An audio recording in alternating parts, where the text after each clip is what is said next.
बहुत समय पहले की बात है। एक छोटे से राज्य में एक राजा शासन करता था, जिसका नाम विक्रम था। राजा विक्रम अपने राज्य की खुशहाली के लिए हमेशा प्रयासरत रहता था। उसके राज्य में शांति और समृद्धि थी, लेकिन राजा का एक सपना था। वह स्वर्ण नगरी, सोने की नगरी बनाना चाहता था, जहां हर चीज सोने की हो। राजा ने अपने सभी मंत्रियों और विद्वानों से इस बारे में सलाह ली, लेकिन कोई भी ऐसा उपाय नहीं बता सका जिससे पूरी नगरी सोने की बनाई जा सके। राजा का यह सपना अधूरा ही रह गया। एक दिन एक साधु राजा के महल में आया। साधु ने राजा से कहा, राजन, मैं आपकी स्वर्ण नगरी का सपना पूरा कर सकता हूं, लेकिन इसके लिए तुम्हें एक शर्त माननी होगी। राजा विक्रम ने उत्सुकतापूर्वक पूछा, क्या शर्त है साधु महाराज? साधु ने कहा, तुम्हें 1 वर्ष तक अपने राज्य में किसी भी व्यक्ति को दुखी या भूखा नहीं रहने देना होगा। अगर ऐसा हुआ तो मैं तुम्हें वह मंत्र दूंगा जिससे पूरी नगरी सोने की बन जाएगी। राजा विक्रम ने यह चुनौती स्वीकार कर ली और राज्य भर में घोषणा कर दी कि अगर कोई व्यक्ति दुखी या भूखा है तो उसे तुरंत राजा को बताया जाए।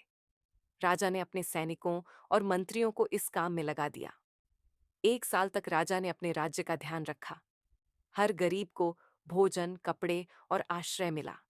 बीमारों का इलाज कराया गया और दुखियों की समस्याएं हल की गईं।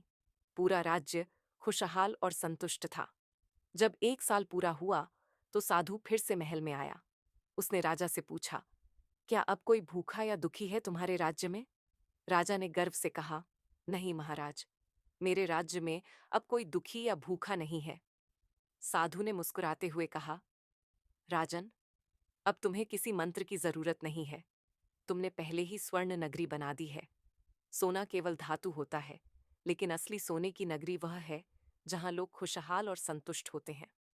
यह सुनकर राजा विक्रम को एहसास हुआ कि असली समृद्धि सोने और धन में नहीं, बल्कि प्रजा की खुशी और सुख में है।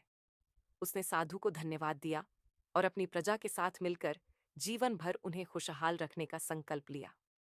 कहानी से सीख, सच्ची संपत्ति और समृद्धि धन या सोने में नहीं होती, बल्कि लोगों की खुशी, संतोष और सुख में होती है।